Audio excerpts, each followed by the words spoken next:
नमस्कार, स्वागत है आपका और आप देख रहे हैं अपना YouTube channel remaked path. Polling agent यानी मतदान अभिकर्ता। पोलिंग एजेंट यानी मतदान अभिकर्ता की नियुक्ति कैसे करें? कौन से फॉर्म के द्वारा इनकी नियुक्ति की जाती है? कौन नियुक्ति करता है? वो फॉर्म जो भरा जाता है उसे भरता कौन है? क्या पीठासीन अधिकारी उस फॉर्म को भरते हैं? ये अभ्यर्थी क्या होता है? निर्वाचन अभिकर्ता क्या होता है? और ये मतदान अभिकर्ता क्या है? इन तीनों में अंतर क्या है? फॉर्म 10 के कितने भाग हैं? पीठासीन अधिकारी को उसमें से कितना भाग भरना है? कैंडिडेट हो या निर्वाचन अभिकर्ता हो, उसको उस फॉर्म के कौन से भाग को भरना है? इन सारी बातों की जानकारी इस वीडियो के माध्यम से हम आपको देने जा रहे हैं। तो चलिए वीडियो को शुरू करते हैं। और वीडियो को शुरू करने से पहले आपसे आग्रह करेंगे, पहली बार चैनल पे है तो चैनल को सब्सक्राइब कीजिए। कंटेंट पसंद आता है तो लाइक शेयर जरूर करें। चलिए जानते हैं। आपको पता है कि फॉर्म 10 के द्वारा मतदान अभिकर्ता यानी पोलिंग एजेंट्स की नियुक्ति की जाती है। और ये पोलिंग एजेंट्स की जो नियुक्ति की जाती है, ये आपको दो व्यक्ति उसको कर सकता है। आपके सामने तीन व्यक्तियों का नाम लिखा है। एक व्यक्ति है मतदान अभिकर्ता, जिसकी नियुक्ति के लिए ये वीडियो बनाया जा रहा है। इसी व्यक्ति की नियुक्ति होती है। तो इसको करता कौन है? आखिर ये है कौन? मतदान अभिकर्ता अभ्यर्थी, जिसको कैंडिडेट कहते हैं यानी उम्मीदवार, उम्मीदवार का प्रतिनिधि मतदान अभिकर्ता होता है, जिसको पोलिंग एजेंट्स कहते हैं। इस पोलिंग एजेंट्स को अभ्यर्थी या तो सीधे नियुक्त कर सकता है या अभ्यर्थी अपना एक निर्वाचन अभिकर्ता यानी इलेक्शन एजेंट नियुक्त करके रखता है। ये निर्वाचन अभिकर्ता जो है, ये भी मतदान अभिकर्ता को नियुक्त करता है। सामान्यतः देखा जाता है बड़े चुनावों में कैंडिडेट क्या करते हैं, अपने एक इलेक्शन एजेंट नियुक्त कर देते हैं और वही इलेक्शन एजेंट जो है मतदान अभिकर्ताओं को नियुक्त करता है और भी बहुत सारे कार्य इस कैंडिडेट यानी उम्मीदवार के बिहाफ पे काम करता है। क्योंकि एक कैंडिडेट एक ही खड़ा है, वो कितने बूथों पे जाके उनके एजेंट्स को नियुक्त करेगा? वो कितने सारे काम अकेले करेगा? हर जगह बूथ पर वो खुद नहीं जा सकता है, तो अपना मतदान अभिकर्ता रखता है। हर एक कार्य वो खुद कर नहीं सकता है, इसलिए वो इलेक्शन एजेंट रखता है। तो आपको ये जानकारी मिल गई, मतदान अभिकर्ता को आपको कैंडिडेट सीधे खुद नियुक्त कर सकता है या उसका इलेक्शन एजेंट नियुक्त करता है। चलिए उस फॉर्म को देखते हैं और जानते हैं पहले कुछ बातें। ये फॉर्म 10 जो आपके सामने अभी खुल के आएगा, इस फॉर्म को देखा जाए तो यह फॉर्म है, ये फॉर्म है। इस पूरे फॉर्म को आप देखिए। इस फॉर्म में अगर देखा जाए तो अगर कुछ हिस्से की बात की जाए तो फॉर्म के ये जो आपको मूल हिस्से आपको दिख रहे हैं, यही मूल हिस्सा आपको इतना ही होता है। ये यही इतना ही होता है। ये जो बाकी का हिस्सा, ये जो चीजें हैं, ये इंफॉर्मेशन है, फॉर्म भरने के तरीके को बताया जाता है। यही इतना हिस्सा है और इसमें भी दो हिस्से हैं। चलिए उन दोनों हिस्सों को देखते हैं। पहले आप इतना जान जाइए, एक हिस्सा आपको यह है और एक हिस्सा आपको यह है।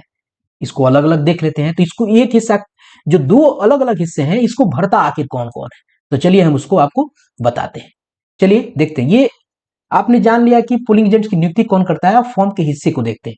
आपको बता दिया मैंने कि यही मूल हिस्सा है, ये मूल हिस्सा है।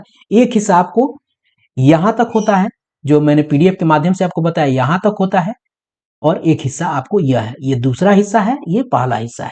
इसे कौन भरता है और इसे कौन भरता है, इसे हम देखते हैं। अब देखिए, पहला हिस्सा यह है। ये हिस्सा जो है आपको मतदान अभिकर्ता की जो नियुक्ति है, ये आपको भर के दे सकता है। कौन दे सकता है? या तो अभ्यर्थी दे सकता है, अभ्यर्थी दे सकता है यानी कैंडिडेट जो है वो है, या आपको निर्वाचन अभिकर्ता दे सकता है। देखिए यहां लिखा हुआ है अभ्यर्थी ऑब्लिक निर्वाचन अभिकर्ता, दोनों में से कोई इसको भर सकता है। लेकिन जब दोनों भरेंगे आपको, तो दोनों जो ये लोग फॉर्म भरेंगे, तो अभ्यर्थी भरेंगे तो कुछ अलग तरीके से भरा जाएगा, निर्वाचन अभिकर्ता भरेंगे तो अलग तरीके से भरा जाएगा। उसके बाद दूसरा हिस्सा क्या है? ये हिस्सा जो है, जब मतदान अभिकर्ता की नियुक्ति हो जाती है, तो वो इस नियुक्ति पत्र को लेकर जिस दिन आपको चुनाव होता है, उस दिन सुबह 5:30 बजे के पहले बूथ पर पहुंचता है और पीठासीन ऑफिसर जो होता है उसके समक्ष ये जाता है। और उसके समक्ष जाके क्या करता है? ये वो वहां जाके दस्तखत करता है और फिर यहाँ पीठासीन अधिकारी दस्तखत करते हैं और उस दिन की तारीख लिखी जाती है। इसको पीठासीन अधिकारी नहीं भरते हैं। पीठासीन अधिकारी को मात्र ये वाली जानकारी पढ़नी होती है और वेरीफाई करना होता है कि आपको ये फॉर्म सही भरा गया है, नहीं भरा गया है, जो दस्तखत किए गए हैं वो सही दस्तखत किए गए हैं या नहीं किए गए। तो ये दो हिस्से हैं जिसको आपको मैंने बताया। अब जानेंगे आगे हम कि कैसे उस फॉर्म को हम भरें। आपको जैसे मैंने बता दिया कि ये जो मतदान अभिकर्ता है, इसकी नियुक्ति अभ्यर्थी सीधे कर सकता है या अपने निर्वाचन अभिकर्ता के माध्यम से इसको करा सकता है। तो अब हमको कुछ उदाहरण चाहिए। मान लीजिए कि अभ्यर्थी है जिसका नाम आपको है ABC।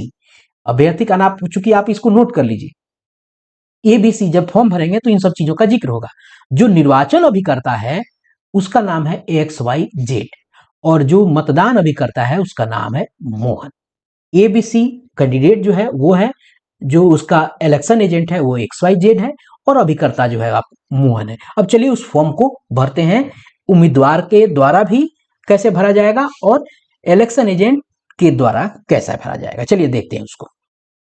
यह फॉर्म है आपका नियुक्ति का, और ये जो फॉर्म है मैं आपको यही फॉर्म एक व्यक्ति के द्वारा भरा गया है, यही फॉर्म एक दूसरे व्यक्ति के द्वारा भरा गया है। अब बताते हैं इसको कि ये जो फॉर्म भरा गया है आपको, ये पहला फॉर्म किसके द्वारा भरा गया है और दूसरा फॉर्म किसके द्वारा भरा है।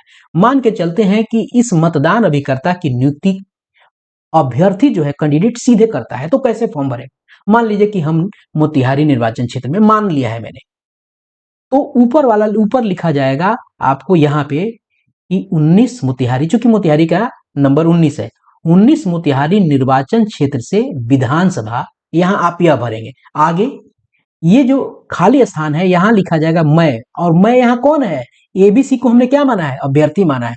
मैं ABC जो उप वर्णित निर्वाचन में अभ्यर्थी हूं, और आगे का जो हिस्सा है ये काट दिया जाएगा। एतद द्वारा श्री मोहन कौन है, वो पोलिंग एजेंट है, उसका आपको पता आगे लिख देते हैं, श्री मोहन निवास मोतिहारी वार्ड, जो उसका वार्ड होगा चाहे जहां का होगा, ये उदाहरण के रूप में मैंने एड्रेस भी यहां लिखा हुआ है, ये उदाहरण के रूप में उसका नाम भी है, को 19 मोतिहारी विधानसभा में। अब यहां क्या लिखना है, संख्यांक वाले मतदान केंद्र, यानी जिस मतदान केंद्र पर इसको नियुक्त किया जाता है, जा रहा है इस मोहन को, उस बूथ का नंबर यहां हम लिखेंगे। 00 मैंने इसलिए लिखा है कि मैं उदाहरण के रूप में बनाता हूं। तो मान लीजिए कि आप इसको किसी 105 को 103 को जहां इसको नियुक्त कर रहे हैं उसका बूथ नंबर आपको यहां लिखना है। में मतदान के लिए नियत स्थान, यहां बूथ, जिस बूथ पर उसको भेज रहे हैं, यहाँ बूथ का नंबर है, यहाँ बूथ का नाम है। ज्यादातर विद्यालयों के नाम है तो मैंने उत्क्रमित मध्य विद्यालय लिख दिया है, जो जगह होगी आप लिख देंगे। मैं हाजिर रहने के लिए मतदान अभिकर्ता के रूप में नियुक्त करता हूं, और वहां जगह और जिस दिन आप नियुक्त करेंगे वो। अब चूंकि ये अभ्यर्थी नियुक्त करता है तो यहाँ अभ्यर्थी क्या करेगा, यहाँ अभ्यर्थी अपना नाम यानी साइन करेगा। क्लियर हो गया, स्पष्ट हो गया। अब चलते हैं हम आगे, इसी फॉर्म में आगे क्या भरा है। अब यहाँ देखिए, वहां आपने अभ्यर्थी ने अपना दस्तखत क्या किया, अभ्यर्थी ने अपना दस्तखत कर दिया, यहाँ नाम अपना लिख दिया उसने, जो उसका नाम है ABC, उसका नाम है ABC, नाम लिख दिया। उसके बाद नीचे का हिस्सा देखिए, मैं मतदान अभिकर्ता के रूप में कार्य करने के लिए सहमत है। अब मोहन यहाँ दस्तखत करेगा, वो जिस स्थान पे है उस स्थान का नाम लिखेगा जहां दस्तखत वो कर रहा है, और तारीख लिखेगा जिस दिन ये कर रहा है। अब बात आती है, ये भर के उधर से फॉर्म आएगा आपको, मतदान के पहले ये सारा प्रक्रिया हो गया रहेगा, उसकी नियुक्ति आपको उम्मीदवार के द्वारा कर दी जा रही है। उसके बाद अब ये पीठासीन अधिकारी के पास जब लेके आएगा तो पीठासीन अधिकारी सिर्फ ऊपर के हिस्से को देखेंगे और वेरीफाई हो जाएंगे। मैं आपको बताता चलूं कि मान लीजिए कि पीठासीन अधिकारी जो है उसको कैसे पता चलेगा कि यहाँ जो दस्तखत है अभ्यर्थी का, वो दस्तखत इसी ABC का ही है। तो चूंकि जब उनको सामग्री मिलती है तो इलेक्शन एजेंट हो चाहे अभ्यर्थी हो, उनके सिग्नेचर का नमूना उनको दिया जाता है। तो ये नमूना उनको मिलता है उनके सामग्री में, और आपको पता है 7 क उम्मीदवारों की सूची भी उनको प्रदान की जाती है। तो सामग्री में यहाँ जो सिग्नेचर है उनको मिलता है, इसलिए वो मिला लेंगे। अब पीठासीन अधिकारी क्या करेंगे, पीठासीन अधिकारी के हिस्से वाला मात्र इतना ही जगह है, तो पीठासीन अधिकारी के समक्ष, पीठासीन ऑफिसर के समक्ष हस्ताक्षरित की जाने वाली मतदान अभिकर्ता की घोषणा। अब यहाँ क्या करेगा, मोहन जो है मतदान अभिकर्ता अपना दस्तखत करेगा और नीचे पीठासीन अधिकारी दस्तखत करेंगे, और कुछ नहीं उनको भरना है, बस डेट भर देंगे। मैंने यहाँ 11/11 इसलिए भर दिया है कि 11 नवंबर को चुनाव भी होने वाले हैं। आप किसी भी हिस्से, भारत के हिस्से में हो जहां भी नियुक्ति की जाती है पोलिंग एजेंट्स को, तो व्यवस्था यही है, इसी तरह नियुक्ति की जाती है। अब हमने तो अभ्यर्थी के माध्यम से इसकी यहाँ नियुक्ति की। अब देखते हैं कि मतदान अभिकर्ता के द्वारा कैसे नियुक्ति। तो ऊपर हम क्या भरेंगे, यहाँ ऊपर जैसे पिछले में हमने भरा था कि यहाँ लिख देंगे मोतिहारी निर्वाचन क्षेत्र विधानसभा के लिए मैं XYZ, और XYZ यहाँ क्या है, ये यहाँ XYZ मतदान अभिकर्ता है जो, और यहाँ इस हिस्से को काट देंगे। फिर आगे लिखेगा ABC, ABC कौन है, उम्मीदवार है। मैं XYZ ABC का जो उपवर्णित निर्वाचन में अभ्यर्थी हैं निर्वाचन अभिकर्ता हूं, यानी ये निर्वाचन अभिकर्ता के द्वारा फॉर्म भरा जा रहा है। एतद द्वारा श्री मोहन, उनका पता लिख दिया किस जगह के हैं, को 19 मोतिहारी विधानसभा में मतदान केंद्र का संख्या लिख दिया जाएगा। मतदान के लिए नियत स्थान, जो नियत स्थान यानी बूथ का नाम में हाजिर रहने के लिए मतदान अभिकर्ता के रूप में नियुक्त करता हूं। कौन सी जगह, जिस जगह से उसे नियुक्त करते हैं, यानी मोतिहारी जगह मान के चलते हैं कि मोतिहारी के हैं तो मोतिहारी उन्होंने लिख दिया, फिर उसकी तारीख लिख देंगे और उसके बाद वो यहाँ आपको अभ्यर्थी तो चूंकि है नहीं, ये मत निर्वाचन अभिकर्ता है तो यहाँ निर्वाचन अभिकर्ता के रूप में वो यहाँ अपना साइन करेंगे। मैं ऐसे मतदान अभिकर्ता के रूप में कार्य करने के लिए सहमत हूं। यहाँ आपको मतदान अभिकर्ता यानी पोलिंग एजेंट यहाँ दस्तखत करेगा, अपना जो जगह है वहां करेगा, मतदान की तारीख लेगा। उसके बाद पीठासीन अधिकारी, वही पिछली कहानी जिस तरह से होगा, ये जब नियुक्त होकर उधर आएगा तो पीठासीन अधिकारी के सामने वो जो पोलिंग एजेंट है, ये वाला दस्तखत है, ये आपको पीठासीन अधिकारी के सामने ये पोलिंग एजेंट यहाँ करेगा, पीठासीन अधिकारी यहाँ दस्तखत कर देंगे। जिस तारीख को चुनाव हो रहा है, जिस तारीख को आपको ये आके पीठासीन अधिकारी के सामने वो नियुक्त हो रहा है, अपनी नियुक्ति पत्र दे रहा है, उसकी तारीख लिख दी जाएगी और इस तरह से उसकी नियुक्ति आपको, आप यूं कहिए कि ज्वाइनिंग हो गई पोलिंग स्टेशन पे। नियुक्ति तो करता है वो व्यक्ति, मतदान अभिकर्ता या मतदान आपको अभ्यर्थी। इस पूरे तरीके अपनाए जाते हैं आपको पोलिंग एजेंट की नियुक्ति के लिए। उम्मीद करता हूं कि आपको इंफॉर्मेशन जो है लाभकारी लगा होगा और आप अपडेट हुए होंगे कि इस तरीके से पोलिंग एजेंट्स की नियुक्ति की जा सकती है। तो इस वीडियो में इतना ही, मिलते हैं जल्दी नए कंटेंट और नए इन्फॉर्मेशन के साथ। वीडियो पसंद आया तो लाइक शेयर जरूर कीजिएगा। धन्यवाद, जय हिंद।